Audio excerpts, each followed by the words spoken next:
Hello friends, मेरा नाम है राकेश शर्मा और मैं लेके आया हूँ पार्ट 11 कंप्यूटर सेक्शन का। और आज के पार्ट 11 में हम देखेंगे करैक्टरिस्टिक्स और memory size. Very very important topic है। मेमोरी साइज या फिर करैक्टरिस्टिक्स हर एक एग्ज़ाम में पूछा जाता है। तो चलिए सबसे पहले देखते हैं हम वेरियस मेमोरी साइजेस कौन कौन से हैं। बहुत इजी हैं। उसके बाद हम इसके करैक्टरिस्टिक्स देखेंगे। ठीक है, तो अगर आप हमारे चैनल पे नए हो तो आप हमारा चैनल सब्सक्राइब करें और बेल आइकन प्रेस करना ना भूलें।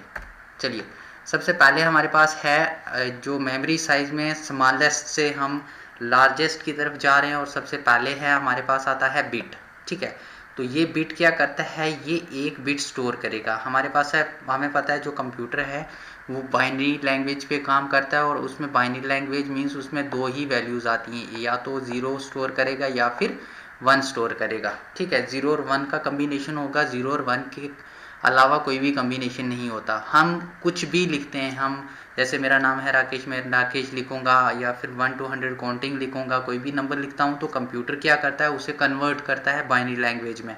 तो नेक्स्ट लेक्चर में देखेंगे कन्वर्जन कैसे करते हैं। फिलहाल आपको मेमोरी के साइज़ जो हैं वो याद रखने हैं। तो सबसे स्मॉलेस्ट साइज़ जो है वो बिट होता है। और बिट क्या करता है, सिर्फ एक, या तो ज़ीरो स्टोर करेगा या फिर वन स्टोर करेगा। ठीक है, तो इसी तरीके से नेक्स्ट हमारे पास आता है निबल। निबल क्या करता है, 4 बिट स्टोर करता है। 4 बिट क्या होता है, मतलब ये 0 1 के कोई भी 4 कम्बिनेशन हो सकते हैं। ठीक है, जैसे ये मैंने लिखा 0 1 1 0।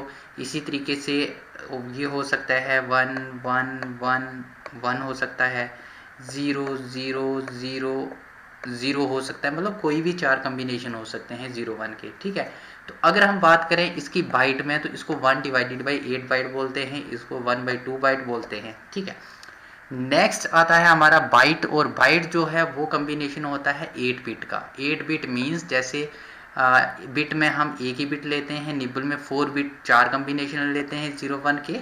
इसी तरीके से बाइट में हमारे पास 8, एक बाइट में हमारे पास 8 बिट हो सकती है। मतलब ये जो 0 1 है इसके कोई भी 8 कम्बिनेशन हो सकते हैं। ठीक है, क्या हो सकता है, कोई भी 8 कम्बिनेशन हो सकते हैं 0 1 के। बात समझिए। अगर आपको बिट निबल बाइट हो गया याद तो चलिए चलते हैं आगे। आगे हमारे पास आता है किलो बाइट। तो किलो बाइट क्या होता है, अब इससे आगे याद रखना आपको ईजी है। ठीक है, करना क्या है, किलो बाइट। अब देखो जो किलो बाइट है वो इक्वल होता है 1024 बाइट के। ठीक है, क्या करना है, 1024 ये वाले बाइट्स।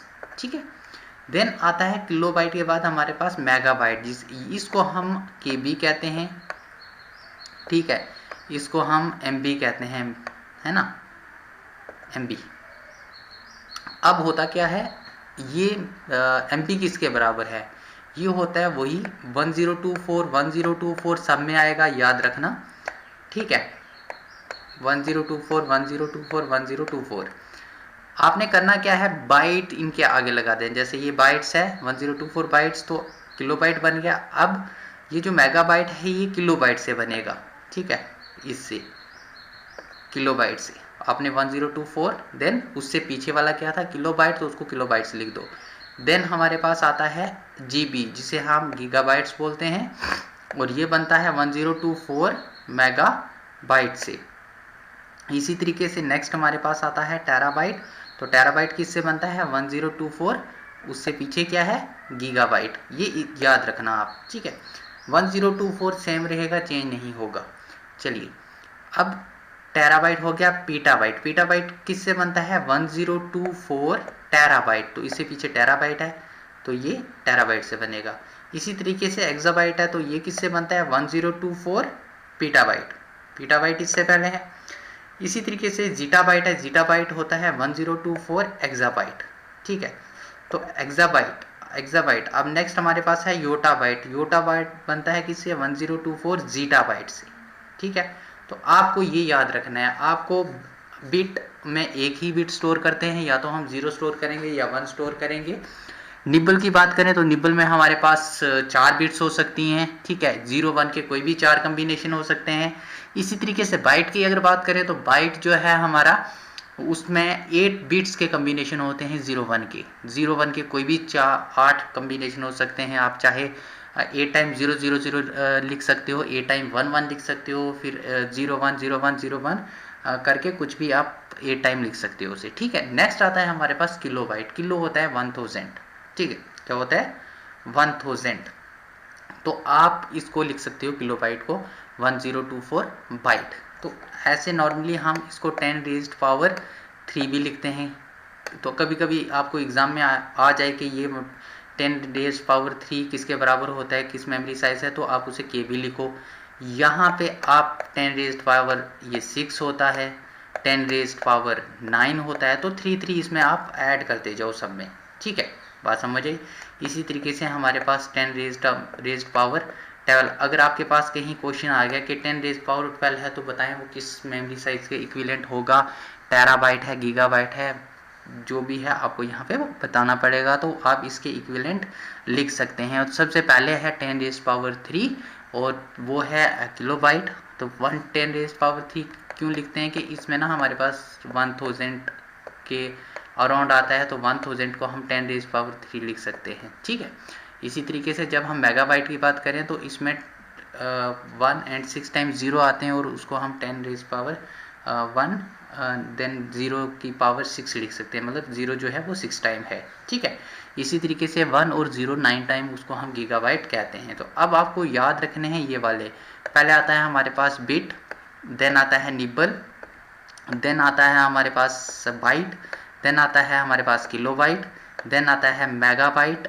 इसको आप सिंपली याद रख सकते हो, bit, nibble, byte, KB, MB, then GB, then TB, ठीक है। देन आपके पास आ गया पीबी, पेटाबाइट, देन आ गया एक्सबी, ठीक है, और देन आ गया जेडबी, जीटाबाइट, और देन आ गया हमारे पास योटाबाइट, वाई और बी। तो इसमें मोस्टली जो क्वेश्चन कभी कभी आता है, या तो बोलेंगे आप इसमें जो आपको कोई भी 4 फिगर दी होंगी उसमें से बताना है कि लार्जेस्ट मेमोरी साइज किसका है, तो आप वो बता सकते हो इसमें से जो भी गिवन होगा। देन स्मॉलेस्ट पूछा जा सकता है, दैट इज बिट, है ना। तो अब ये जो बाइट है, ये क्या करता है, बाइट ये 1 कैरेक्टर स्टोर करता है। कितना कैरेक्टर, 1 कैरेक्टर स्टोर करेगा 1 बाइट। तो इसी तरीके से अगर किलो बाइट में 1024 बाइट आ रहे हैं तो वो कितने स्टोर करेगा कैरेक्टर, वो भी 1024 कैरेक्टर स्टोर करेगा, है ना। अगर एक बाइट जो है वो 1 कैरेक्टर स्टोर करता है तो 1024 बाइट 1024 कैरेक्टर ही स्टोर करेंगे, ठीक है, बात समझे। इसी तरीके से जो नेक्स्ट हमारे पास आता है, जैसे ये, इसमें कितने कैरेक्टर स्टोर होंगे मेगाबाइट में, तो मेगाबाइट में आपने क्या करना है, 1024 को मल्टीप्लाई करना है 1024 से, ठीक है, क्या करना है, 1024 को मल्टीप्लाई करना है 1024 से। जो आंसर आएगा मतलब उतने कैरेक्टर हम स्टोर कर सकते हैं किसमें, एमबी में, ठीक है। तो जैसे ये लिखा हुआ है। इसी तरीके से गीगाबाइट की बात करें तो गीगाबाइट होता है ये 1024 को मल्टीप्लाई करेंगे हम 3 टाइम, जैसे 1 2 और यहाँ भी मैंने एक और कर दिया, 3 टाइम करेंगे तो वो हमारे पास एमबी बन जाएगा। तो सिंपली आपको ये साइज याद रखने हैं, बिट है, निबल है, बाइट है, किलो बाइट है, मेगाबाइट है, ठीक है, जिसको हम केबी कहते हैं। तो सबसे स्मॉलेस्ट साइज हमारे पास बिट है, देन निबल है, देन बाइट है, देन केबी है हमारे पास, देन एमबी है, उसके बाद जीबी आता है, जीबी के बाद हमारे पास डेटा आता है टीबी में, टीबी के बाद आता है पीबी में पेटाबाइट, और पेटाबाइट के बाद आता है एक्साबाइट, एक्साबाइट के बाद आता है जीटाबाइट, और जीटाबाइट के बाद आता है हमारे पास जीटाबाइट के बाद आता है हमारे पास योटाबाइट, ठीक है। ये वेरी वेरी इंपॉर्टेंट टॉपिक है। वेरियस मेमोरी साइज आपको याद रखने ही पड़ेंगे क्योंकि हर बार इसमें से एक ना एक क्वेश्चन आता है और ये आपको एग्ज़ाम में ठीक करके आना है, ठीक है। चलिए, और एक और चीज़ बता दूं, अगर आप हमारे इस चैनल पे नए हैं तो आप हमारा चैनल ज्वाइन करें, सब्सक्राइब करें, लाइक करें, शेयर करें, और आपके जैसे और हमारे जैसे जितने भी जो एस्पायरेंट हैं जूनियर जेके एसएसबी अकाउंट असिस्टेंट के, उनके साथ शेयर करें ताकि आपके साथ साथ वो भी जेके अकाउंट असिस्टेंट की अच्छे से प्रिपरेशन कर सकें। और इस जो हमारा यूट्यूब चैनल है इसमें हम full course free of cost discuss कर रहे हैं। Anyway, thanks. Thanks a lot.